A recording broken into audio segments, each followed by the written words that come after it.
Hello friends, welcome to my channel. Today हम discussion equivalence relation. ठीक है, तो देखिए इस वीडियो में पूरा क्लियर कर देंगे इक्विवेलेंस रिलेशन होता क्या और कौन सा फैक्ट पर डिपेंड करता है इक्विवेलेंस रिलेशन।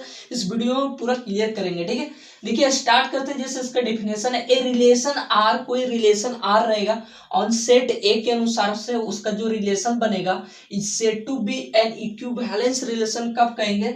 जब इफ इट इज रिफ्लेक्सिव हो, सिमेट्रिक हो एंड ट्रांजिटिव हो, तभी हम उसको इक्विवेलेंस रिलेशन कहेंगे। तीनों रहेगा तभी हम बोल सकते हैं। ठीक है, जैसे कि एग्जांपल लेते हैं।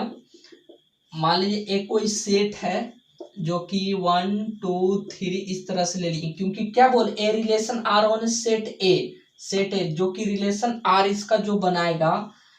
मान लेते कोई रिलेशन इस तरह से बना रहा है 1 1 2 2 3 3 1 2 2 1 इस तरह से। ठीक है, तो देखिए यहां से क्या बोले, ए रिलेशन आर जो ऑन सेट ए के अनुसार से बना है is said to be an equivalence relation. कब कहेंगे? जब इफ इट इज रिफ्लेक्सिव हो, सिमेट्रिक हो, ट्रांजिटिव हो। क्लियर है? तो इसमें ये रिलेशन बना है, इसको चेक करेंगे कि क्या रिफ्लेक्सिव है। तो रिफ्लेक्सिव के लिए क्या 1 2 3 एलिमेंट है इसके अंदर सेट ए में, तो वह रिलेशन में 1 1 2 2 3 3 होना चाहिए एस, तो यह रिफ्लेक्सिव है। ठीक है, अब इसका सिमेट्रिक देखते हैं। तो सिमेट्रिक में क्या बोले, यहां तक तो सही है, सिमेट्री से हम सारा क्लियर कर चुके हैं। ठीक है, तो यहां से देखेंगे सिमेट्री में क्या बोले कि एक्स वाई के साथ रिलेशन है, तो वाई एक्स के साथ होगा। तो एक्स वाई इसको माने तो क्या वाई एक्स के साथ है, एक्स वन नहीं है वाई टू है, तो वाई एक्स हुआ, यानी कि यह सिमेट्रिक भी है। क्लियर है? ट्रांजिटिव में क्या है कि एक्स वाई है तो वाई एक्स के साथ हो, और अगर एक्स वाई है तो वाई जेड के साथ अगर हो। अगर यहाँ पर 3 रहता तो 1 3 के साथ होना चाहिए, यानी एक्स वाई के साथ है तो वाई जेड के भी साथ होगा एंड एक्स जेड के साथ होगा। तो यहाँ तो ट्रांजिटिव भी बन रहा है, क्योंकि ट्रांजिटिव में 1 2 है तो 2 1 भी इसका अपोजिट आ रहा है सेम। तो यहाँ तो तीनों हो गया, तो तीनों हो गया, तो यहाँ से क्या बोल देंगे डायरेक्ट हम, इक्विवेलेंस रिलेशन है। क्लियर है?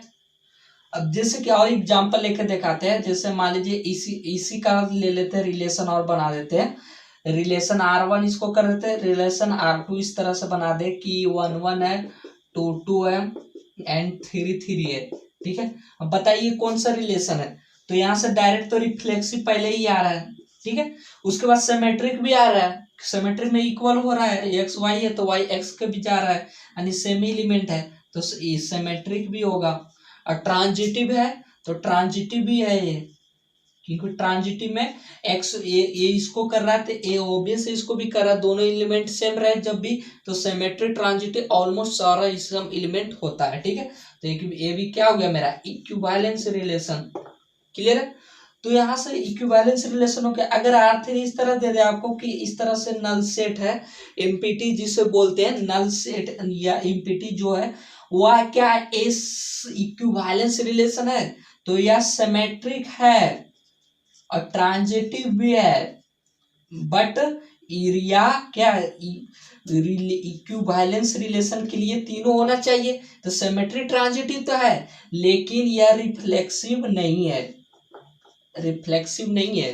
ठीक है, इसमें हम सारा बता चुके हैं। ठीक है, कि सिमेट्रिक क्यों होगा कि इक्विवेलेंस एमपीटी सेट है, और इस ट्रांजिटिव क्यों होगा सारा सेट में हम बता चुके हैं सिमेट्रिक ट्रांजिटिव में।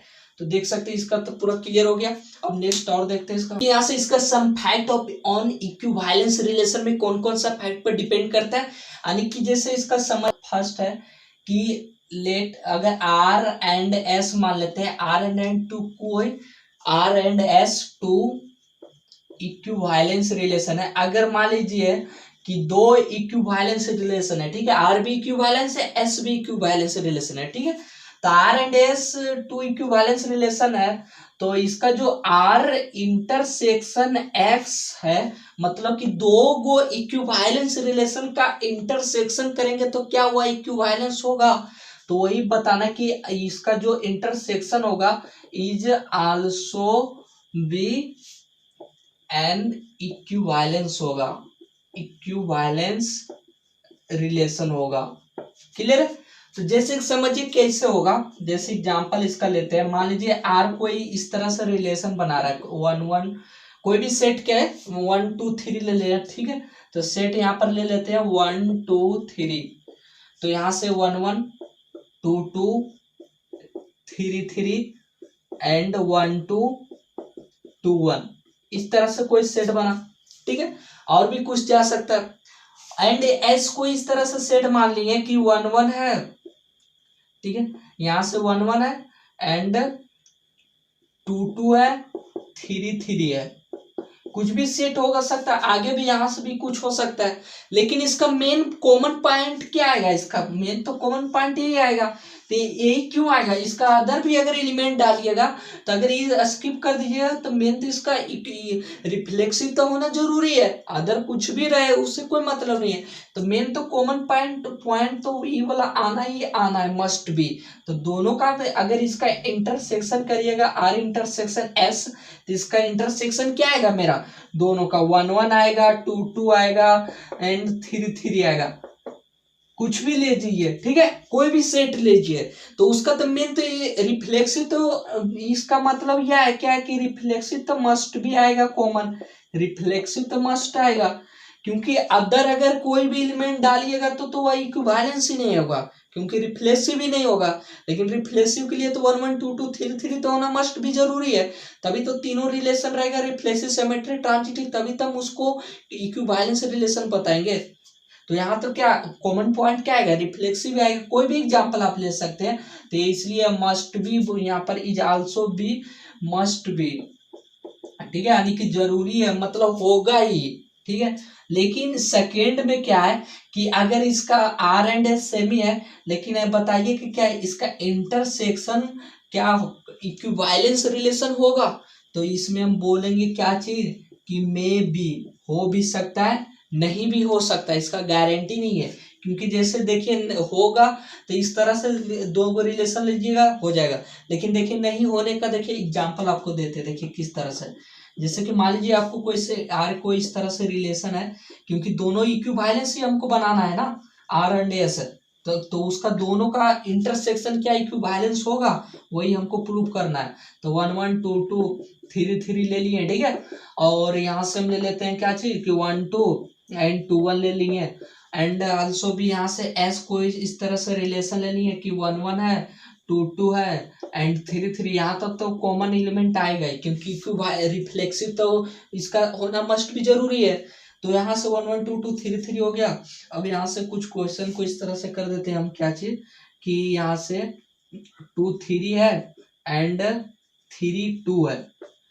अब बताइए, तो देख सकते हैं यहाँ पर ये भी क्या है मेरा इक्विवेलेंस है, ये भी इक्विवेलेंस है, क्योंकि रिफ्लेक्सिव तो साफ ही दिख रहा है, सिमेट्रिक भी साफ ही दोनों में दिख रहा है एंड ट्रांजिटिव भी है, तो इक्विवेलेंस तो बोथ हो गया। अब बताइए दोनों में इस तरह से क्या होगा, इंटरसेक्शन में सारा एलिमेंट आएगा, तो इंटरसेक्शन में 1 1 इन्हें कि दोनों है तो 2 बार लिखेंगे, कॉमन एलिमेंट को एक ही बार लिखना है, क्लियर है।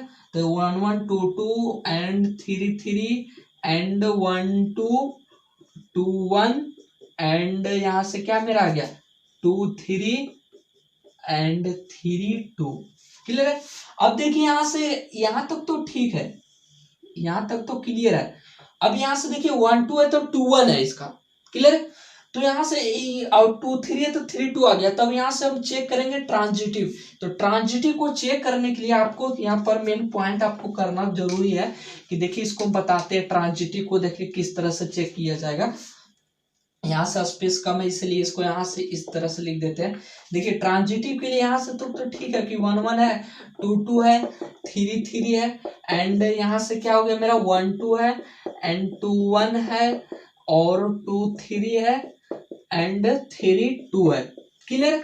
अब यहाँ से तो हमको चेक करना नहीं है। अब ये देखिए एक्स इसको माने तो ये वाई है, 1 एक्स है तो वाई है, तो इसका वाई 2 माने तो यहाँ पर 2 है, इसका एक्स है, ये तो सिंपली दिख रहा है क्या चाहिए सिमेट्रिक है, ठीक है। यानी कि 1 2 है तो 2 1 है, तो यहाँ तक सिमेट्रिक ट्रांजिटिव चलेगा।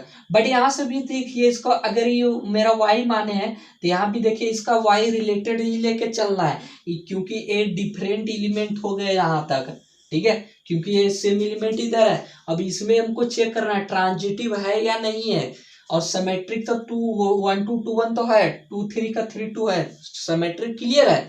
बट यहाँ रिफ्लेक्सिव तो यहाँ तक क्लियर है, बट ट्रांजिटिव का मेन पॉइंट को हमको यहाँ चेक करना है। तो ये y को 2 माने तो यहाँ भी 2y 2 होगा, और ये कुछ न्यू एलिमेंट आ गया तो न्यू एलिमेंट के लिए तो z दे देंगे, क्योंकि एस वाई दे चुके नाम, तो z देंगे। तो ये क्या हो गया, वाई जेड हो गया। तब देखिए इसका वाई जेड हुआ, तो फिर यहाँ से जेड किसके साथ बना दिया, वाई के साथ बना दिया, क्योंकि वाई हम क्या माने हैं, 2 माने। तो यहाँ से देखिए एक्स वाई है एंड वाई जेड है, ठीक है, वाई जेड है एंड जेड वाई, लेकिन एक्स जेड कहीं दिख रहा है, यानी कि 1 3, अगर एक्स जेड अगर 1 3 रहता तभी हम इसको ट्रांजिटिव बोलते हैं, लेकिन ये तो ट्रांजिटिव ही नहीं हुआ। मतलब कि जो कॉमन एलिमेंट आया है, जो यूनियन लिए हैं, या यूनियन में सिमेट्रिक है एंड रिफ्लेक्सिव भी है, बट ट्रांजिटिव नहीं है, इसलिए क्या इक्विवेलेंस होगा, नहीं होगा। इसलिए हम यहाँ लिखें कि मे बी, ये दोनों का यूनियन में भी इक्विवेलेंस होगा। क्लियर है, आई होप आप समझ गए होंगे। जैसे तीसरा पॉइंट ये है, पॉइंट में क्या है कि तीसरा में इस तरह से कि अगर आर इज एन इक्विवेलेंस अगर है, इक्विवेलेंस है, तो देन इसका आर इनवर्स, आर इनवर्स, तो आर इनवर्स इज आल्सो भी क्या होगा, इक्विवेलेंस होगा। क्लियर है, इक्विवेलेंस होगा। तो यहां से देख सकते हैं इज एन इक्विवेलेंस होगा। अब देखिए यहां से इक्विवेलेंस होगा तो देखिए कैसे होगा, जैसे आर कोई क्या बोले, R is an equivalence relation, तो कोई भी रिलेशन ले लीजिए, 1 1 2 2 कुछ भी ले लीजिए, ये तो कंपलसरी है, क्योंकि रिफ्लेक्सिव होने के लिए तो सेम एलिमेंट चाहिए एक्स कोऑर्डिनेट एक्स के लिए, और अदर कुछ भी ले लीजिए 1 2 या 2 1। ये देखिए ये इक्विवेलेंस है, रिफ्लेक्सिव तो इसी तरह देख रहा है, क्योंकि हम एलिमेंट 1 2 3 के सेट में चल रहे हैं, ठीक है, तो 1 2 3 दिख रहा है और सिमेट्रिक भी दिख रहा है, ट्रांजिटिव भी आल्सो भी है, तो इक्विवेलेंस है। अब इसका निकालेंगे इनवर्स, तो इनवर्स निकालने के लिए हम बता चुके हैं इसके पहले वाले भी वीडियो में, ठीक है, पहले वाले मतलब प्ले लिस्ट में आपको मिल जाएगा, 2 1 एंड 1 2 किस तरह से किए, कुछ नहीं करिए। इनवर्स में सिंपल क्या है कि x कोऑर्डिनेट को y में चेंज कर दीजिए एंड y कोऑर्डिनेट x में चेंज हो जाएगा, मतलब दोनों एक दूसरे के इंटरचेंज किए, तो 1 1 में इंटरचेंज हुआ, तो यहाँ तो कोई फर्क नहीं पड़ेगा यहाँ तक। इसमें देखिए 2 1 2 को क्या कर दिए, 2 1 कर दिए, और 2 1 को क्या चेंज हो गया 1 2 में, सिंपल है, ठीक है। तो देखिए क्या है, या क्या रिफ्लेक्सिव है, ऑब्वियस रिफ्लेक्सिव है, सिमेट्रिक है, वो 2 1 के 1 2 है, यस है, ट्रांजिटिव भी है, इसलिए आल्सो भी क्या होता है, इक्विवेलेंस होता है। क्लियर है। तो इस तरह से आईटी में कभी घुमा कर क्वेश्चन डाल देता है कि क्या दो इक्विवेलेंस रिलेशन का यूनियन इक्विवेलेंस 100% मस्ट भी होगा, जहां भी देखिएगा मस्ट भी है तो नहीं होगा, लेकिन नॉट नेसेसरी है, कि नेसेसरी हो भी सकता नहीं भी है, मे भी हो सकता नहीं भी हो सकता है, लेकिन मस्ट भी जहां बोल दे तो गलत है ऑप्शन। क्लियर है। अब बाकी इंटरसेक्शन एंड रिवर्स में तो बोथ में तो हो ही रहा है इक्विवेलेंस दो, तो क्लियर है। तो इस वीडियो में पूरा क्लियर कर दिया। नेक्स्ट वीडियो में पार्शियल ऑर्डर ऑफ रिलेशन देख लेंगे, फिर मिलते हैं नेक्स्ट वीडियो के साथ। जय जय भारत, टेक केयर।